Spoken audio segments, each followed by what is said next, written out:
and thank you for watching my video. Today we're going to be talking about something different. Today we're going to be talking a little bit about what happened before Guild Wars 2 actually launched. And what ArenaNet decided to do was introduce, on 3 occasions, the introduction of lore through Guild Wars 2 novels. Guild Wars 2 ArenaNet released 3 Guild Wars 2 related novels with the Ghosts of Ascalon, the Sea of Sorrows, and the Edge of Destiny. And each one of these are focused on a particular different aspect of Guild Wars 2 that will come into play, and you'll actually experience this in Guild Wars 2 for most of it. So I wanted to talk briefly about 2 of the books. I haven't yet to read The Ghosts of Ascalon. Unfortunately, I haven't managed to acquire that yet. It is on my to-do list. This was a book written by Matt Forbeck and Jeff Grubb, and it was actually the first novel that was to bridge the time between Guild Wars 1 and Guild Wars 2. And by these novels were actually really interesting to read. And so the plot of actually Ghosts of Ascalon take place 1 year before the events of Guild Wars 2. So this is actually regarding to the lore, it's actually the most recent book, coming up to Guild Wars 2. That's actually why I've not decided to read it, because I actually wanted to read the other 2 books. Sea of Sorrows, regarding the timeline, is actually the first book for Guild Wars 2. And I found Sea of Sorrows is an amazing novel. It really is. I've read a fair few novels in my time, but this one really was, to me, it was a fantastic novel. It was actually written by Ree Soesby, and although it was actually the 3rd and final novel, it's actually the first novel in the timeline, and it focuses on Zhaitan's awakening. Because if you think back to Guild Wars 2, all the dragons, apart from Mordramoth, have already awoken. I mean, at the end of Guild Wars 1, we sort of saw the awakening of Primordus, but in this novel, we actually get to experience the real life dealings with, and the rising of an Elder Dragon. And I found that really quite dramatic, experiencing this in the novel, because you're experiencing the rise of Ur and the undead, something that obviously they'd had some dragons rise before, but this was a new dragon that was being rising, whereas we've already had 5 out of the 6 dragons into the game at the start of Guild Wars 2.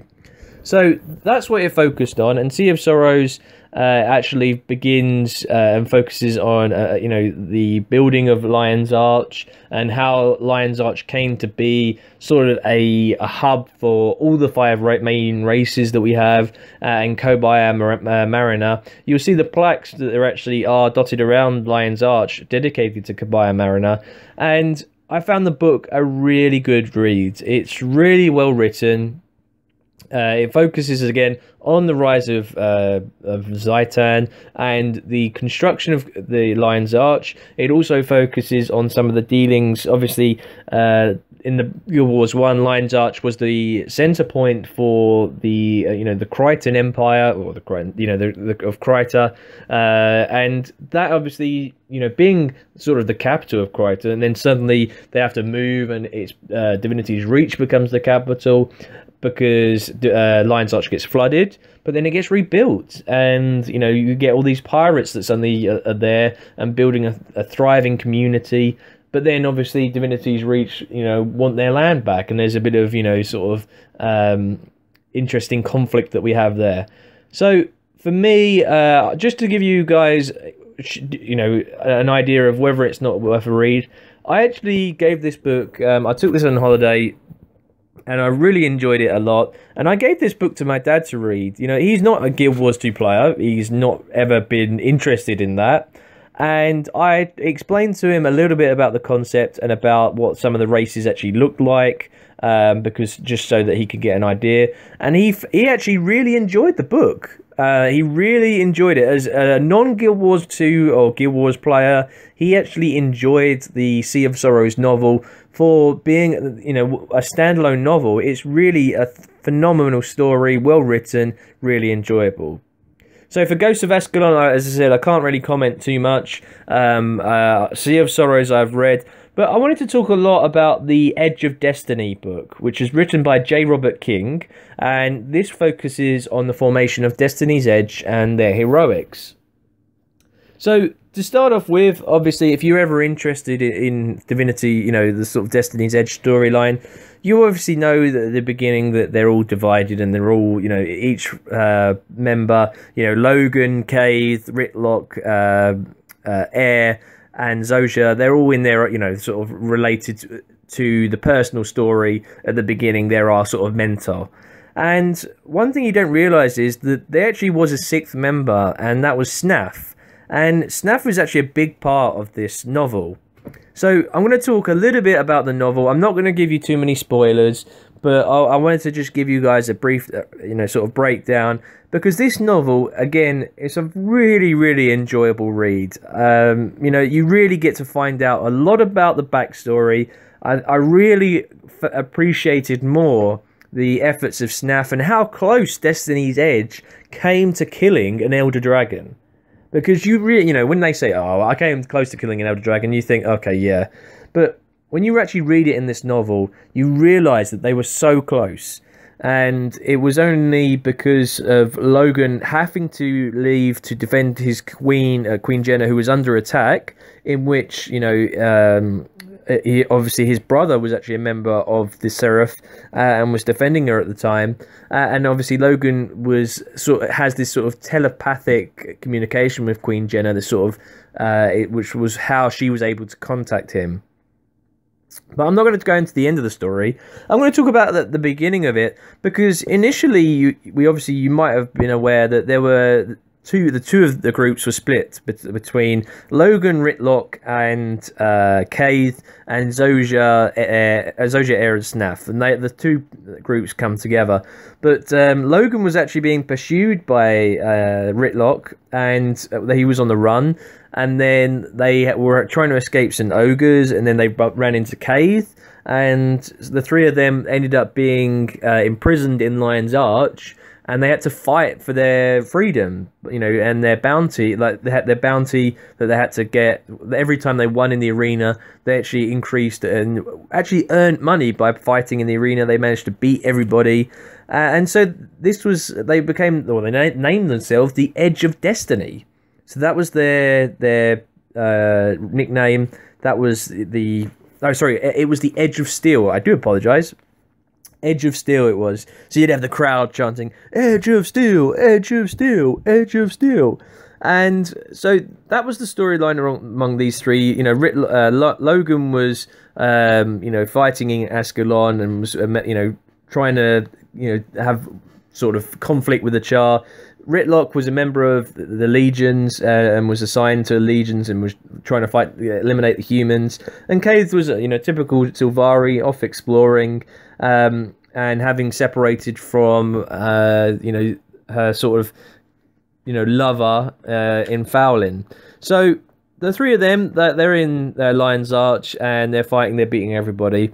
The storyline regarding Snaff and Zosha is very, very interesting, because what I find fascinating is that the Guild Wars 2 golems that we play generally now, and you know, that are in the world, are actually less technologically advanced than the ones that Snaff was developing. Snaff was a really phenomenal character that we really don't get to experience, and I wish we, you know, had the ability to go into Fractals and experience dealing with Snaff, because he is he was a genius, much superior than Zosha is. He, you know, much bigger than Timey. He was able to form sand golems out of the sand, and he was able to enter the mind of Kralkatorrik and was able to sort of control and, you know, able to almost get involved and almost help kill Kralkatorrik. So Snaff was a really important character in this novel. Air had gone off to fight a champion of Drawmag called the Dragonspawn, had failed and caused massive amount of damage to to Holbreck, and so the Azura actually get the two Azura, Zojura and Snaf actually go to meet Air because she's a very, very impressive sculpture. If you've ever gone into the personal air instance of Air in Holbrook, you'll see some of those statues. And so she is commissioned by the Snaf to create a sculpture of Zojura. And this is for actually the golems, because they'll use the heads on top of the golems to control and be able to control them. So this was actually how they get involved. And Air and Snaf and Zojura try to take out the Dragonspawn, and again they fail. And so that's how they decide that they need help. Zojura, Snaf, and Air can't defeat the Dragonspawn by the three of themselves, so they need help. What better else to go? Then they go to the arena and they see the Edge of Steel. And so they notice that these three, Ritlock, Logan, and Kaith, are beating everybody. And so they make a deal with Magnus the Bloody Hounded to borrow these three if they can defeat them in the arena. So in the arena, you have Ritlock, Kaith, and Logan fighting Snaf, Zojura, Air, and the Direwolf as well, Garm. So it's just like a 3-on-4. And they actually, Air, Snaf, and, I'm not going to sort of go into it, how the battle ends, but eventually they combine, and instead of becoming, Edge of Steel and Dragonspawn's Destiny, they become Destiny's Edge. And they go off and they fight the Dragonspawn and defeat the Dragonspawn. They then go and they fight other dragon champions around the world, helping the Azura fight, eliminate a Primordus champion. And so this is how it proceeds. And then they're defeating champion after champion. And the story goes on, and obviously we know Snaf unfortunately dies in the fight with Kralkatorrik, but the way the novel explains it and what happens, it really is worth reading. You find out so much information, so much lore. You really get a much deeper backstory between Logan, Ritlock, Air, Snaf, Zojura, and Kaith. You really do find out fascinating tenets of information about all of these characters. And I find, having played the game for a while, I played the game for 18 months before I actually read this novel, and I think that Edge of Destiny, if you really want a book to read, to really complement and give you a better rounding knowledge of Destiny's Edge that are going to be prevalent in Heart of Thorns expansion, I'd give this book. It's a novel that I took maybe a week to read. It's 300 odd pages long, and it really was a fantastic read. So I've read Sea of Sorrows and Edge of Destiny, both in my book. 9 out of 10 novels. Fascinating to read. Even for non-Guild Wars players, they'd be interesting, and they're really good stories to read. So, in my opinion, I think they're well worth buying, and I credit ArenaNet. I actually wish ArenaNet would bring out some more novels. I think that the 3 novels they brought out, I don't know if they were a commercial success, but having read them, I definitely feel these books and these novels, that there's another avenue for Guild Wars 2 to bring on, and ArenaNet to make money and to bring out lore that we can talk about that they may not be able to bring out in game, but they can so easily put them into a novel. Think about all the different mysteries that are in Guild Wars 2, things that they've not delved into. They could release this in the form of a novel. Anyway, this has been my little talk about the novels. It's something that I've been wanting to talk about for a while.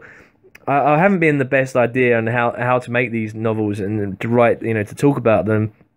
But in my opinion, Sea of Sorrows, Edge of Destiny, amazing novels, and I'm hoping the Ghosts of Ascalon will be just as good. Thank you very much for watching and listening to me ramble on. If you've got any comments, if you haven't read the novels and you've got any questions about them, if you have read the novels and you'd like to say, give me some feedback or give me some of your key, enjoyable moments, please do. Remember, try not to, obviously the issue is this is a prequel to the Guild Wars 2 game, so a lot of it really isn't spoilers. So feel free to leave any comments, and I will thank you and see you on the next video.